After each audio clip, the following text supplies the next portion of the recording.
What's going on, y'all? Thanks for checking in the Khaliis Take. You know what to do. Hit that like, subscribe button. Also hit that notification bell just so you can get the newest and the bonus content first. But hey, let's just go ahead and jump right in.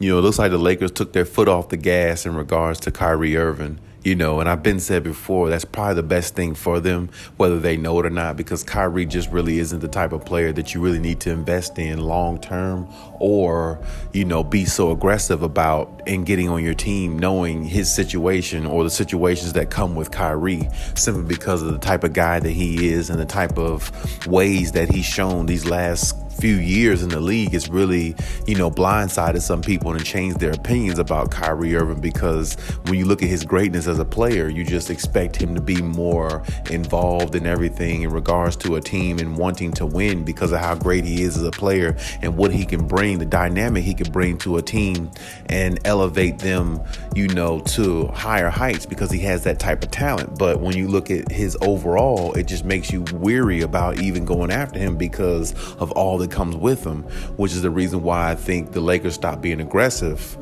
when it comes to going after Kyrie and even Kevin Durant, per the reports of Adrian Wojnarowski, because, Woj, every time he reports something, you pretty much can usually take it to the bank, 9 times out of 10. So I definitely, believe what Woj is putting out there, because, if you think about it, the talks were so heavy about 3-4 days ago, almost as if it was happening right before our very eyes. And then all of a sudden it's like, well, this has to happen, that has to happen. The Nets are not satisfied with what they'll get back in return if they let Kyrie go to the Lakers and what the Lakers are trying to offer for Kyrie. And it just all seems like it's very either just discombobulated or just very, very, up in the air, vague type situation. And really that's the way it seems to me when it comes to this situation, when it comes to Kyrie, because like I said, you don't know what you're getting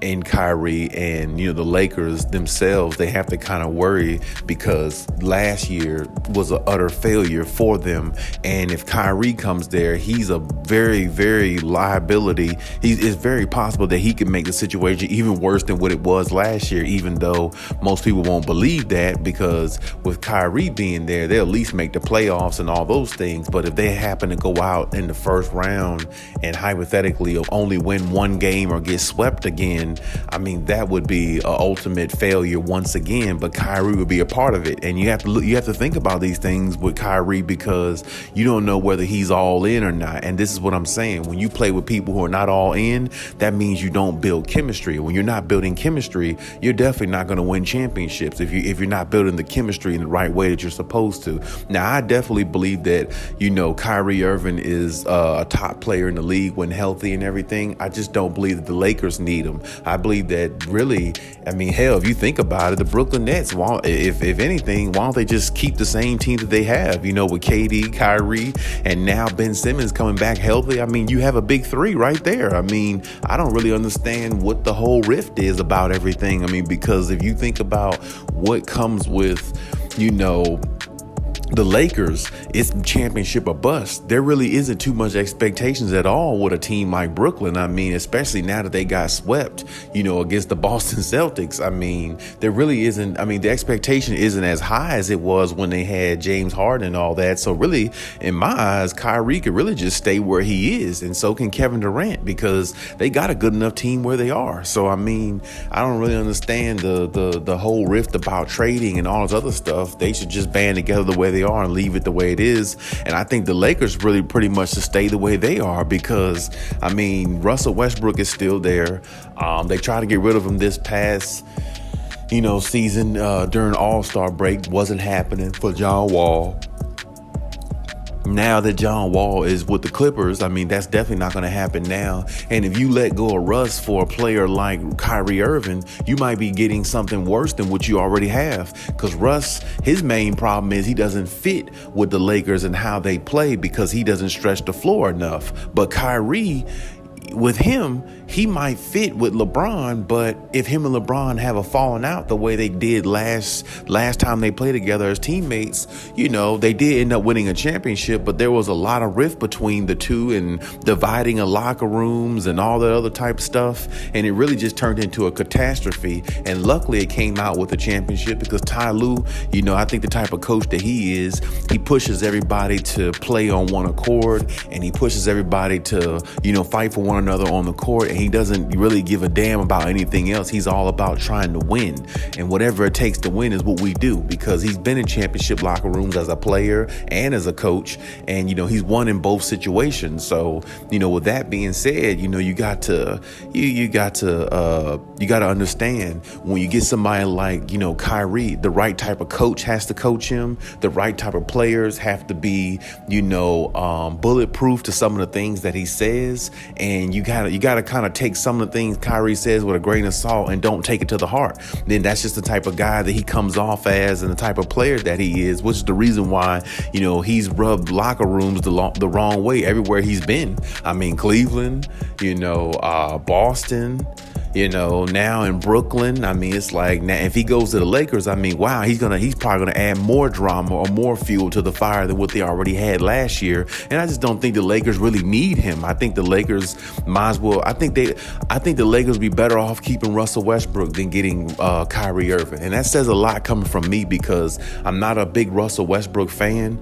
I've always been.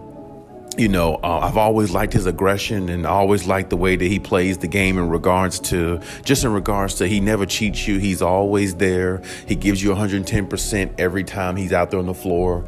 And he's not one of those guys who, like I said, cheats you. He's the guy, he plays every single night. He comes out there and, he lets it all go. It's all gas, no brakes. It's all full throttle for Russell Westbrook. You know what I'm saying? He goes all out every time you see him play. And I got to respect that about his game, and I always have. But for me to say that, I'd rather keep him over Kyrie says a lot, because, like I said, what comes with Kyrie just really isn't worth what the Lakers are trying to do. The Lakers are trying to find a way to be a better team than last year, and try to find a way to be a championship material type team. And I don't think bringing Kyrie is going to bring that recipe, because think about it. If he couldn't make it work with Kevin Durant, one of the best scorers of all time, along with himself, and they get swept to a team like Boston with all the, with the good, they got good shooters around them, and they got Seth Curry, you got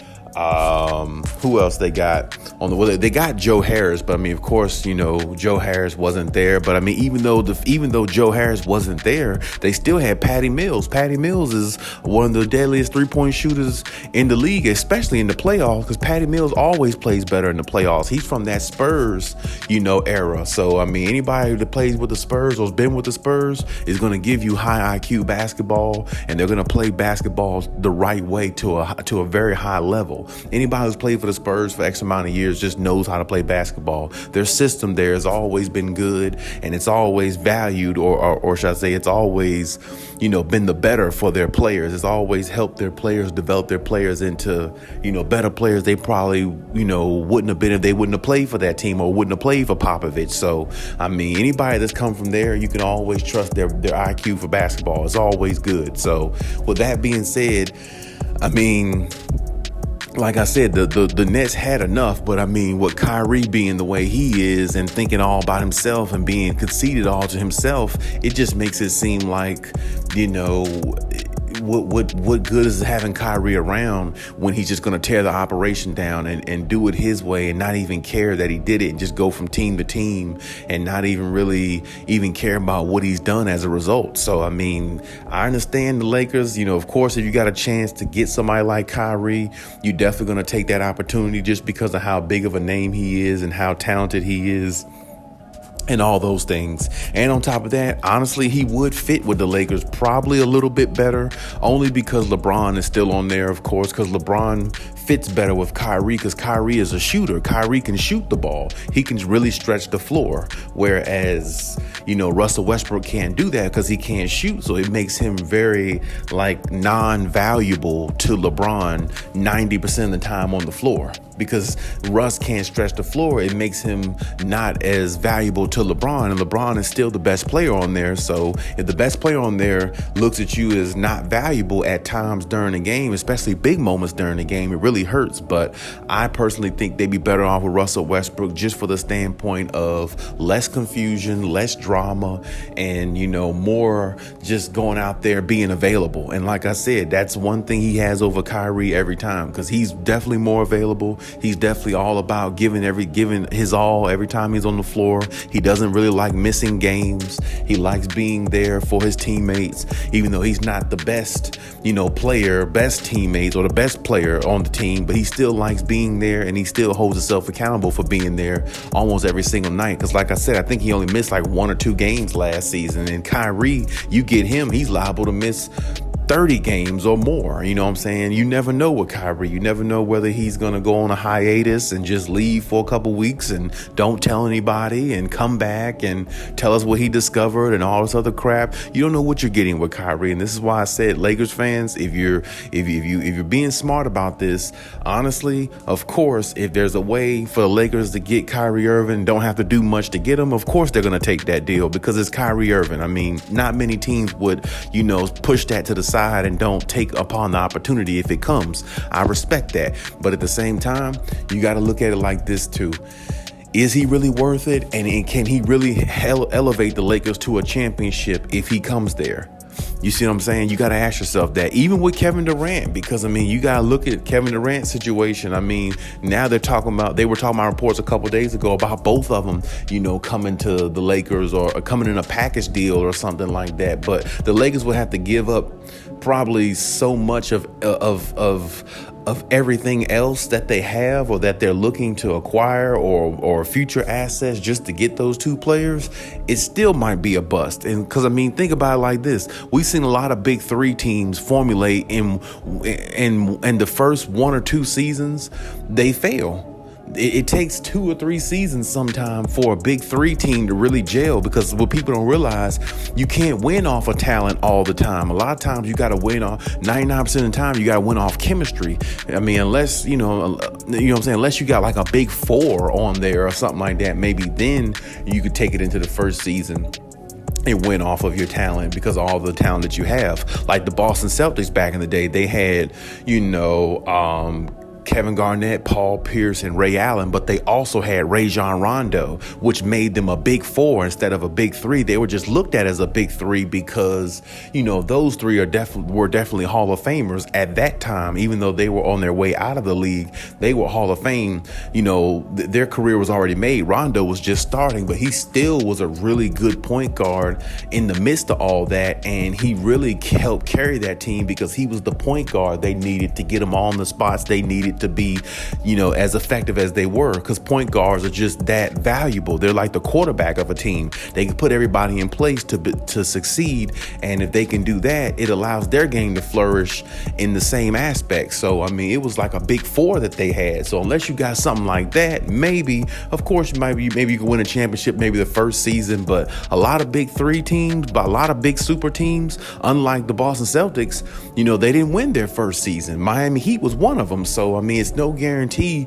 if KD, Kyrie, or whoever comes to the Lakers, they're just going to formulate this big team and just win a championship the first year. Sometimes it doesn't work that way because, like I said, chemistry overrides any type of talent 99% of the time. So with that being said, it's no guarantees there. But like I said, the Lakers better be smart about the decision that they make, because it could really cost them, either way. It can cost them, a championship, or, it can cost them another down season in regards to being a complete, utter failure and don't even make the play-in tournament because they're trying to, bring the circus here to LA with all these pieces and they don't fit. You see what I'm saying? So they have to make the right decision. And like I said, they can't give up too much. They can't, even though they don't think they have much right now, and the Taylor Horton Tuckers and the Austin Reeves and Malik Monks, but those dudes are still young and they did this before, giving up all their young talent and and they lost a lot of good pieces. They really did. I mean, you think about some of the pieces that the Lakers lost. I mean, they had Jordan Clarkson at one time. A lot of people didn't like or didn't think much of Kyle Kuzma. Well, at one point, a lot of people thought Kyle Kuzma would be pretty good, but they end up losing him, Lonzo Ball. Let's see, Brandon Ingram. I mean, they had Julius Randle, which I don't think much of him anyway, but he is still a good young talent, The Lakers had a lot of good, they had a lot of good players, they really had Alex Caruso, Kentavious Caldwell-Pope. I mean, Rondo, the last one or two good seasons of him. I mean, Danny Green. I mean, I can't say Danny Green because he's younger and Rondo's younger, but still, they've had a lot of good players come through there, and like I said, they're not keeping a lot of their pieces that would make them a championship team every single season. The Lakers are supposed to be a championship caliber team every single season. That's the notion of a team like them. So, because they won so many championships, you just expect them to be that good every year. And that's what I'm saying. They can't keep losing young players, or talented players like this and try to recover and get piece after piece. Sometimes you got to keep what you have. And this might be a situation where they need to do that. Russell Westbrook, just keep what you have, because you're not really gaining too much leverage having Kyrie over Russell Westbrook. I mean, because Kyrie can make the situation a lot worse than it was last year. He really can. Because if anybody's known for disrupting locker rooms, Kyrie is that guy. I mean, look what he's doing with the Brooklyn Nets. Why the Brooklyn Nets don't want to give him a max deal? Think about it like that. The Lakers should just look at it from that standpoint. Why are the Brooklyn Nets so easily to let him go? Because they see all that comes with him. It just really isn't worth it. So if I were the Lakers, I would just stand pat with this, keep their foot off the gas the way it seems right now, and just kind of see what happens. If they can get their leverage in the situation, get the upper hand, do that. If you don't even worry about it. Stick with what you have and, see what happens into this season. And maybe next season you might be able to get somebody even better than Kyrie and somebody a little bit more focused. And, maybe you might have an opportunity to get somebody like a Kevin Durant next season or something like that. I would just kind of go at it that way and keep what you have this year, see what happens, and kind of get some defensive pieces in there and, kind of build on that and see how it goes from there. That's what I would do if I was the Lakers. And that's the approach I would take. But, I mean, of course, we'll see what decision they make and what the outcome is or what the verdict is in regards to, this offseason, because it's looking like it could shape up to be, an epic offseason with all these trades. And, we'll see what the Lakers going to do, what splash plays or what splash trades they're going to make. And we'll just kind of go from there and see what happens. But hey, that's my take on everything. Leave any comments in the comment section. Check out my other videos if you haven't. And hey, Khaliis out.